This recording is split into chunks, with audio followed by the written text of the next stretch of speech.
Hello, you wonderful people, and welcome to the continuation of the MCU Rewatch. Obviously, once again, this being where I'm going back and rewatching the MCU movies so far. This time through, I rewatched Doctor Strange, and even though I haven't done it at the time of me recording this, I'm also going to be rewatching Guardians of the Galaxy Volume 2, but that would kind of be like, I'll just do that recording separately. At this point in time, I've rewatched Doctor Strange, so I figured I'd go ahead and talk about it and then just record Guardians when I rewatch it again. First of all, starting with Doctor Strange, I think even now I'm still amazed at the level of craziness and just visually what this movie is able to represent. Obviously, the first thing back then, it's the closest thing you can make a comparison to, and it still kind of reigns true even to this point in time, and that's Inception. But I feel like it even goes beyond Inception with just the world bending and stuff like that, which is like, of course, you need that in a story like this, especially obviously because this is the first technical introduction to magic, because once again there's the whole Asgardians thing, and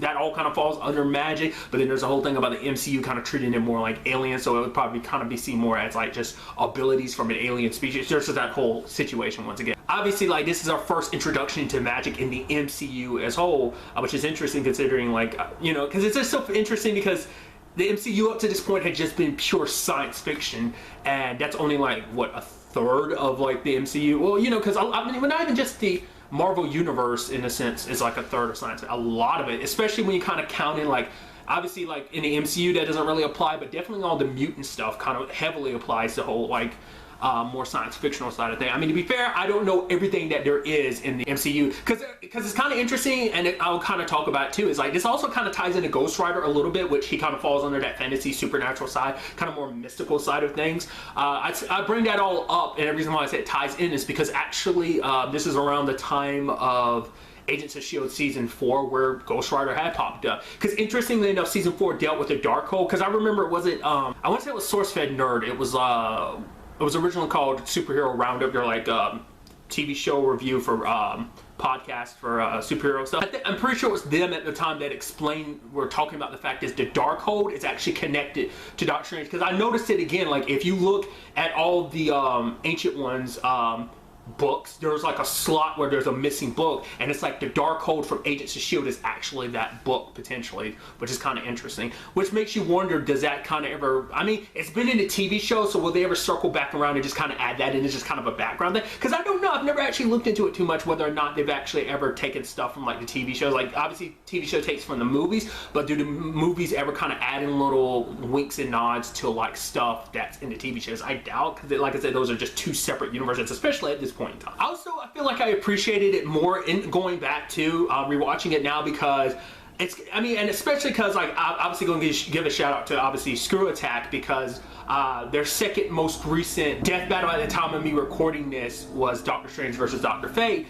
And it's kind of interesting because it's like, it showed off his martial arts prowess, because they even showed off in the movie, because I think I let it slip my mind. I was like, right, you're actually very good at martial arts, aren't you? Like, it's a combination of martial arts and magic kind of going hand in hand that kind of gets them where they are. But it's kind of crazy to think about, like, oh yeah, a surgeon who's gotten to this point, who's like this powerful sorcerer while also being very good at martial arts, is just kind of an interesting thing to me. I think they did a very good job of taking this character who's kind of outright just an asshole, even he admits it later on, who was so, and it's something interesting that the Ancient One kind of talks about later on. And the fact of the matter is that his fear of failure is kind of what made him an asshole, but it also it made him the great surgeon that he was, but it stunted him from being even greater than what he could be. Which, once again, I had to bring it up yet again. I made a reference to it when I was watching Civil War, when I talked about rewatching Civil War, not Civil War, Winter Soldier, that the fact of the matter is they make a reference to Stephen Strange. They never give specific dates in this movie, but like one of the patients he was talked about before his accident, that was him referencing Rhodey, wasn't it? I mean, to be fair, I don't think they ever really specify specific dates until you start looking into the past. That's when they get all specific about it, but I don't think they ever like tell you exactly when everything's taking place present day. Like there's some like, oh yeah, it's been months, it's been years since we're doing this, blah blah blah blah. Like, oh, once again, Thor and Hulk, it's like, oh yeah, it's been 2 years since they saw each other. So like they give you time frames like that, but they never go specific in years when they're talking about present day. When they're talking about in the past, sure, they'll give you like, oh yeah, this obviously Captain America, this takes place in the 1940s. It's like, oh yeah, in Ant-Man when they're talking about like, oh, we see a younger Hank talking to Peggy and Howard, it's like, oh yeah, this is 1989, you know, stuff like that. But I feel like they never specify like present day when time, but they make references, you know. Once again, that's why I'm like, yeah, but the whole, it sounded like they were referencing Rhodey. Maybe I misinterpreted that as being something other than what it was. Like I said, they never specifically said it's 2016, so maybe it's just kind of like the MCU is an ever-flowing time stream of just kind of all over the place. And once again, I've talked about like how the timeline seems like it's all over the place. So just kind of leave it at that. Stop thinking about it too damn much. Or maybe I'm just the one that's kind of confusing myself by making it seem like, oh, like actually maybe it makes a lot more sense than I'm kind of giving it credit for. That it isn't as all over the place. That is kind of more designed and specific why it's the way it is. Nevertheless, I'm going on this huge tangent, so never mind that. Let's just continue on. It is interesting what this movie does set up on many different levels. One, obviously, it sets up the multiverse as our first introduction into it, because obviously we've gone to other worlds like Asgard and such, the 9 realms, but this is our introduction to going beyond that.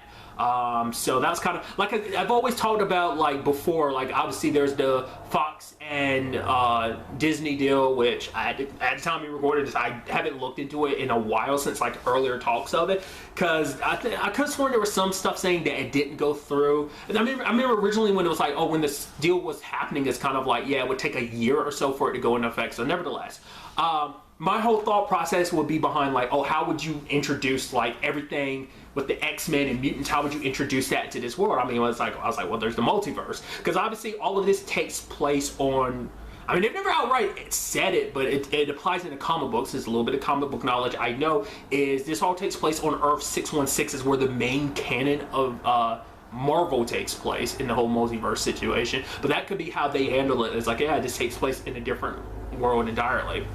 I mean, especially because, especially with a character like Deadpool being established, breaking the fourth wall and stuff like that, I'm sure there would be jokes and references to that, but nevertheless. It's also interesting, too, because the movie also sets up Doctor Strange's main antagonist, who could just be, you know, Dormammu, who could, like, I feel like it's like, oh man, you're kind of a pretty top-tier level bad guy, because there's only, like, a handful of, like, top-tier bad guys I can reference in the, like, Marvel Universe. I know it's, like, Thanos is one, Dormammu's another one, and then there's,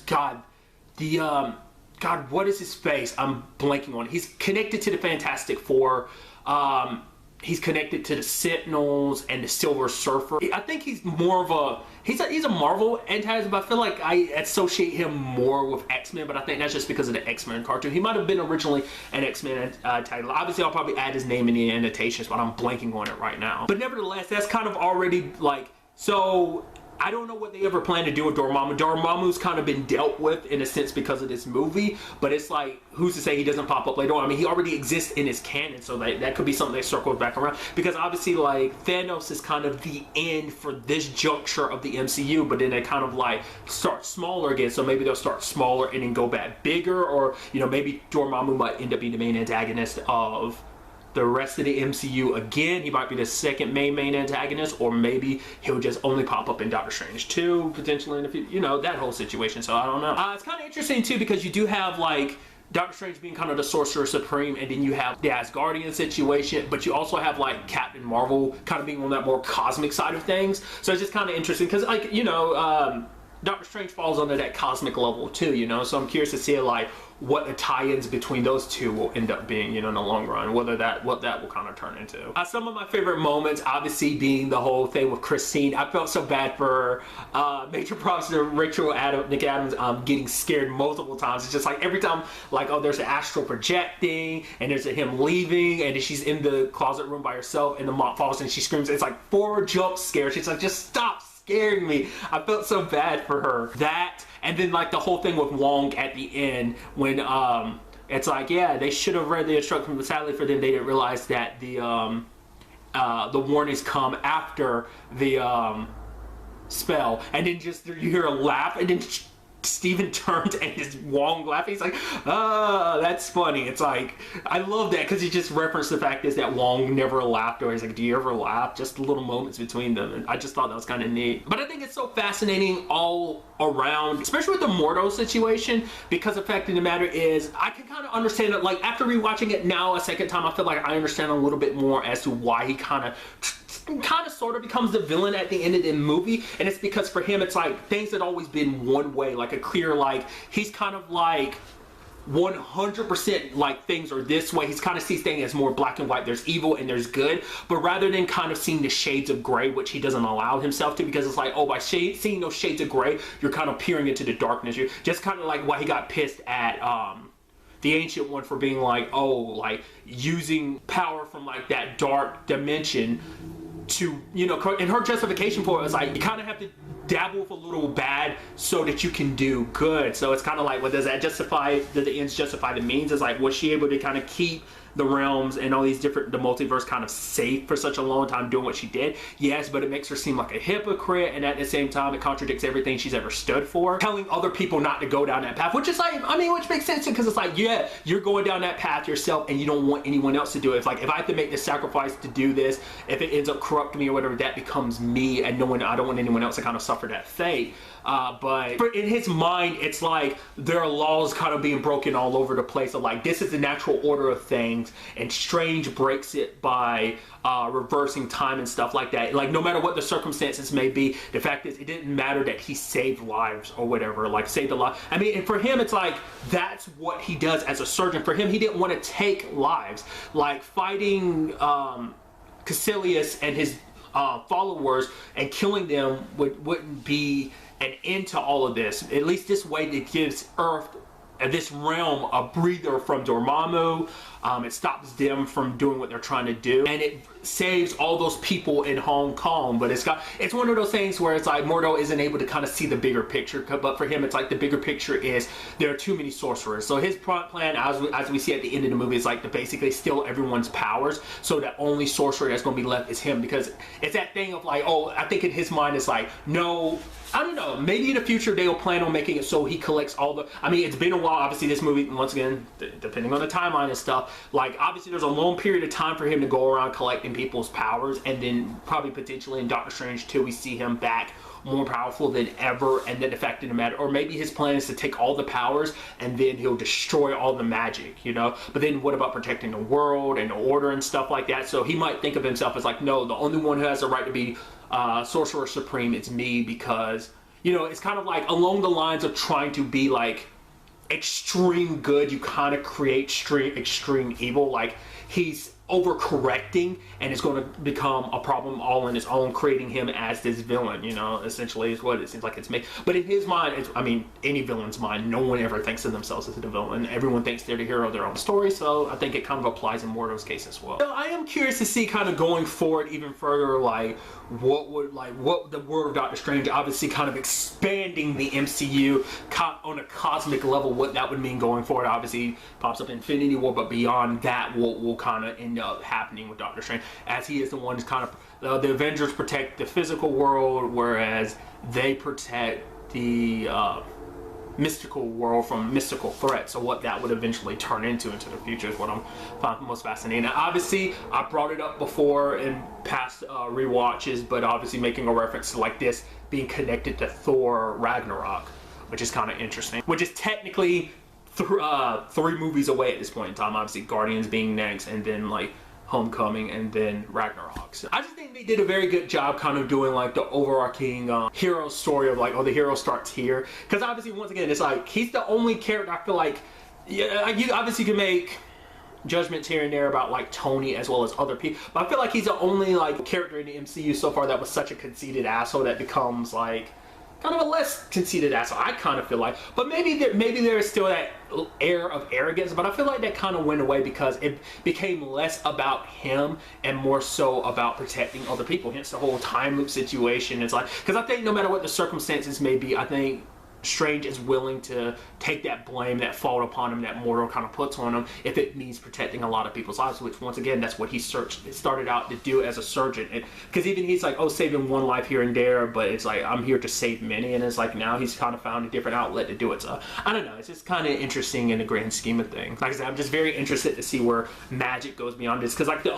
only other magic person besides potentially Asgardians that's kind of got set up in all of this is Iron Fist. They don't outright talk about the magic of that and everything, but it's like, yeah, Iron Fist still falls under that kind of magic avenue. But once again, that's the TV shows and this is the movies, so there's that whole conundrum in itself, but nevertheless. And next up, I rewatched Guardians of the Galaxy Volume 2.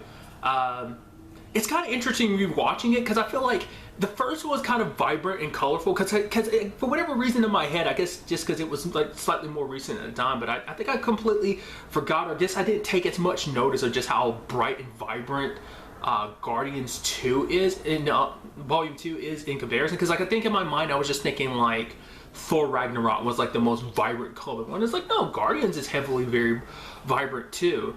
But Guardians 1, like, I think some aspects of it, especially like when you look at Nowhere from the outside, it's very like that. But even then, there are other colors that are very vibrant and pop a lot, you know, especially in comparison to a lot of the MCU movies. But at least that's how I feel. But I feel like it's even more so in 2 because especially on Ego's planet. And it's kind of interesting too, and it's just kind of something I was just recently thinking about. It's like, isn't Ego's planet the only planet, like, or at least setting in Guardians that we've seen both night and day? Because you always saw Kandar in like daytime, and then everywhere else in the movies it was kind of nighttime in other places. Like maybe it's just where they are positioned and stuff, you know, in the retrospective, like, well, the galaxy and stuff like that, about whether sunlight really hits those places. Like Nowhere, like when you get to Nowhere, it's nighttime, but it's like, I mean, does the sunlight ever hit that? You know, questions like that. You also had the whole situation around Ego being obviously like the worst father ever, just because it's like, I'd completely forgotten about the whole angle of like, oh yeah, because all the bones, I was like, oh, those just must be people he eats to survive. I completely forgot. It's like, oh no, those are all your kids that failed you. Which it's never explained, or at least said in the storyline, and I guess it's just implied, is that Peter is the last of his kids. Because I was just thinking the other day, I was like, maybe Peter might come across other siblings of his in the future. I mean, I think that could happen, but more so in my brain, I'm like, no. Like, the fact is that Ego was so adamant about tracking him down makes me feel like he was the last of Ego's kids, which is kind of sad too, because it's like, I'm in, like, it never got, you know, delved into, but it's like, oh yeah, like Peter had like a crap ton of siblings that were eaten by their dad. So because Peter's the only one that really showed a gift for the light like him, you know. Like I said, it could be also interpreted as like, oh well, maybe it's just Peter's the most recent one. So I mean, who knows? Maybe there was another one that was on the way somewhere else. But I think the way it seems almost like it is like, no, Peter was the last one, so he kind of had all his hopes and ambitions kind of placed on Peter. So it's like, not only were you a sucky parent in that regard, you're also a sucky person in regards, once again, I brought it up during Guardians, it's like, oh yeah, watching the scene with his mom is even more depressing because she's talking about like, oh yeah, your father essentially being a man from space and stuff like that, and it's just kind of like,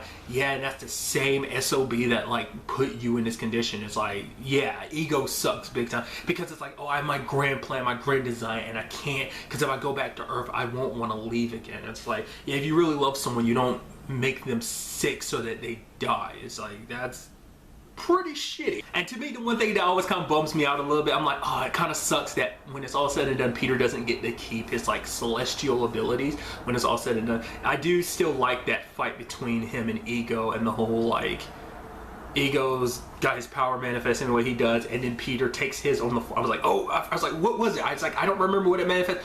Pac-Man. Right, he literally made the reference to like, oh, making a giant Pac-Man statue earlier, and it's like, okay. I mean, Ego's not the only Celestial, because there's the whole thing with Nowhere. I mean, at least he might be the only one that's still around and kicking after all of this time, but I mean, maybe that's something we'll see kind of pop up later on, because there is the whole Adam situation set up by the Sovereign, the priestess from the Sovereign.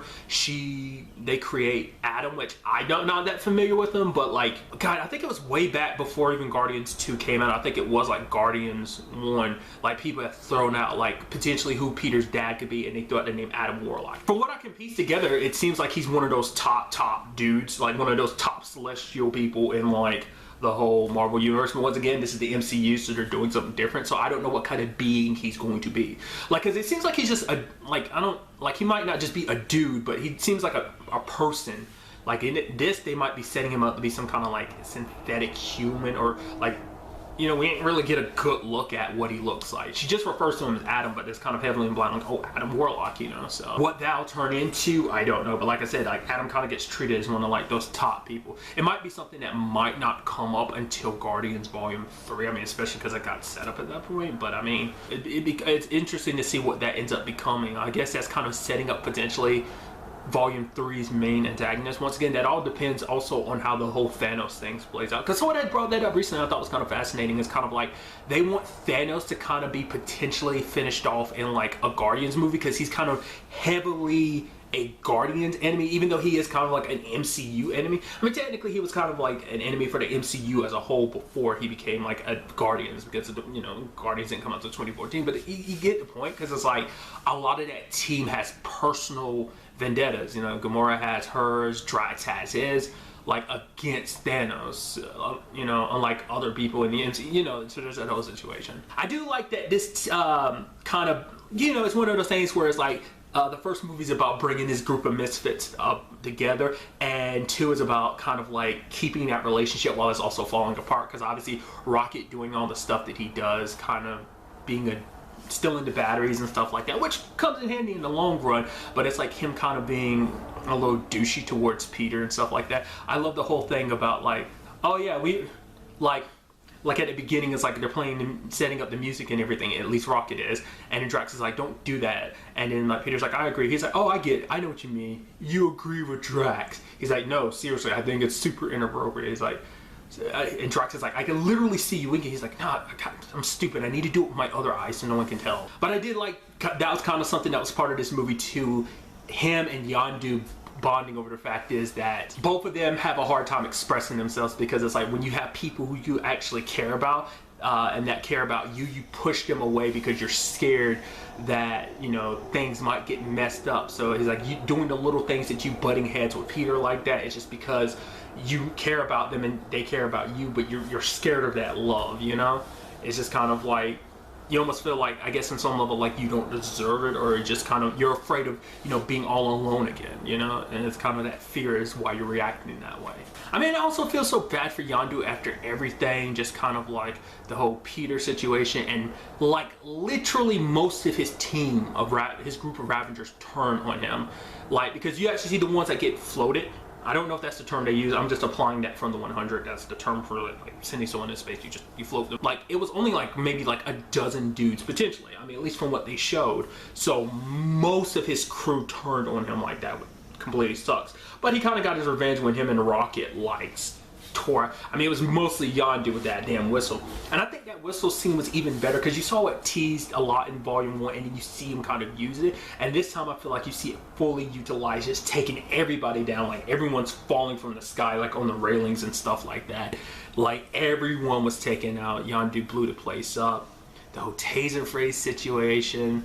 And just like Rocket constantly laughing at him. Rocket could be such a dick. The whole like, oh, taser face, and laughing at him. And even when he's like, oh, make sure when you kill the Guardians, you let them know it was Taserface that brought about their doom. And that Sovereign Lady's laughing in his face. He's like, even at the end, someone's laughing at in your face at the end of it all, right before he dies. It's kind of like, oh, poor Taserface. Obviously, baby Groot being Groot.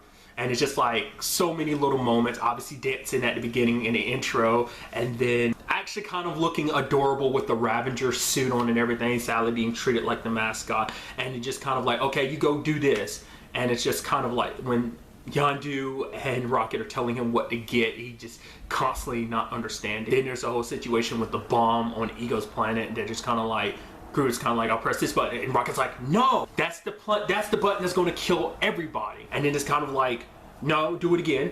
You're pressing this, you're about to press the same button again, and just that bit. I even love the whole like Peter's asking everyone for tape. He's like, did you ask Nebula for tape? It's like, yeah. No, you didn't. It's like, well, she was right there, and when I asked Gamora, so if she, why wouldn't she say anything then? So it's just little stuff like that. And to me, I think easily, you know, Drax being Drax, the whole like situation of when Mantis touches Peter, and it's like, oh, you have sex, you have feelings and sexual lust after this one, and Gamora's like, huh?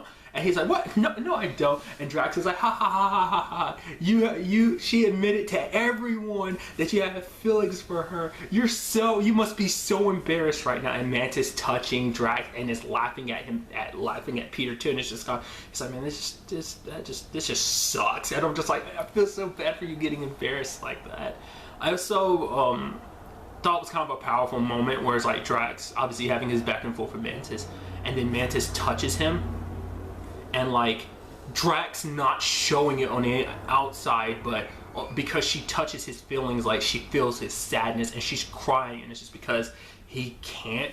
I guess it's the only way to keep himself going, and it's such a, like, wow, that's like what's inside of him. He's probably feeling it a lot more than he ever. No, he definitely feels it more than he ever shows. Just because even Mantis just touching him, like feeling all that emotion, just she broke down just because of what was, you know, bottled up inside of him, was just like, wow. Then you also had like the relationship between Nebula and Gamora. I thought was still pretty neat. Like I said, it's just all these relationships. I feel like rewatching it, I feel like it hits you even more of just how amazing they took what they had in one and they built upon it in many different regards.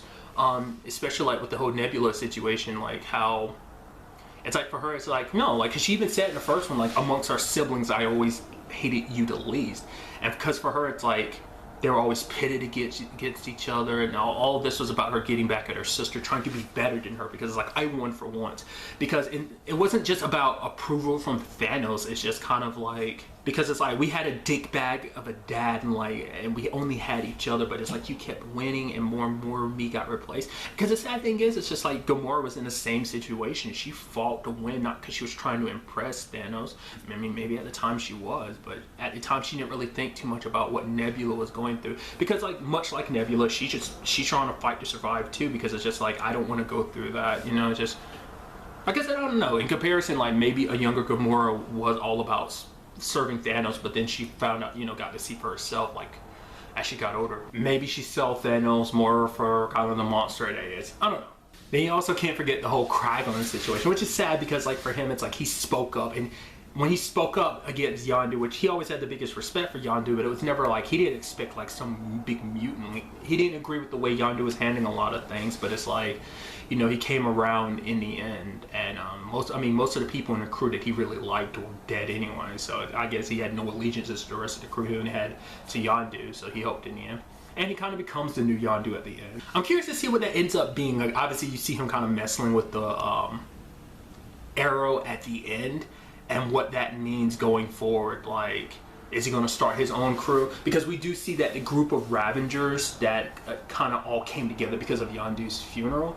I'm curious to see what that ultimately turns into. Like, I guess that'll be a bigger thing in Guardians 3. Because it's just kind of like, oh yeah, you have these top dog Ravengers, but it's like, I'd assume that would be something, at least kind of how they kind of make it seem like such a monument. It's like, oh, after so many years we finally came together. It's like, oh, I guess it's kind of a reflection of like, maybe we'll see them and the Guardians kind of butt heads in the future, because it's like, oh yeah, the Guardians are kind of like the new versions of them because they haven't been together in so long. So it's like, all right, let's show the galaxy what we're made of, essentially, you know? I'd almost forgotten about it too. Thinking about the whole Yondu situation, about him saying that every time he was referencing him and his crew were going to eat Peter, that was him making some sick joke, because it's like, oh, it's funny because like your dad is actually eating all his children, which obviously Yondu didn't know at the time, but that's why he kept Peter after all this. Like, he never explained that to anybody, but now it's like, oh, that's why he kept Peter all the time. I'm Mary Poppins, y'all. Still super good. It is kind of sad that things kind of ended the way they did, and it's just kind of like, it still kind of got you teary-eyed and stuff, you know, him giving Yondu that, like, Yondu sacrificing himself for Peter like that, and it's just kind of like, and that message of like, you kind of don't notice what's in front of you most times. Like, you know, I was looking for a dad, and Yondu was actually more of a dad to me. Yeah, he had his issues, but at the same time, like, all that he was actually protecting me from, and I didn't even realize it, you know, didn't know all that he had done and was doing for me, you know. He kind of gave me a family, and because of everything, he's got the family that he's got right now, you know. And there's a whole him and Gamora thing, which we see steps taken in that direction of like, oh yeah, like, you know, because it's like, oh yeah, this unspoken thing between us. She's like, what unspoken thing? Like, she feels it, and I think it's just, I wonder, is it just because of kind of being like, kind of like the person that he is, that she's really reluctant to take those steps towards Peter? Or is it just because, you know, maybe like kind of like Rocket in her own way, she's scared to take those steps forward, just because it's like, in case things, you know, afraid of getting hurt potentially.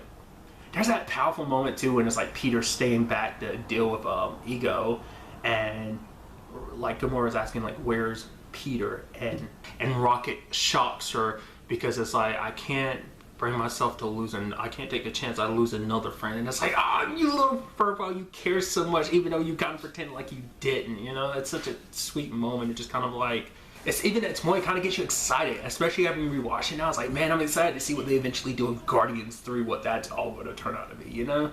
So I'm curious to see, you know, them kind of build upon that more and what that ends up being, like how much more of the galaxy we get to see, you know, in the third one. So, but obviously that's even further in the future from like past where we are right now in the MCU. So the next movie I'm watching in the whole MCU rewatch will be Spider-Man Homecoming. So I'm excited to rewatch that because, you know, if you don't know, I'm a huge Spider-Man fan. I'm super excited to kind of rewatch it and see if I still feel the same way about it being potentially my favorite MCU movie. So we'll see. But really, that's all I want to talk about this video. Till the next time we meet, be happy, be safe, live life to the fullest, and enjoy it. Good day and goodbye.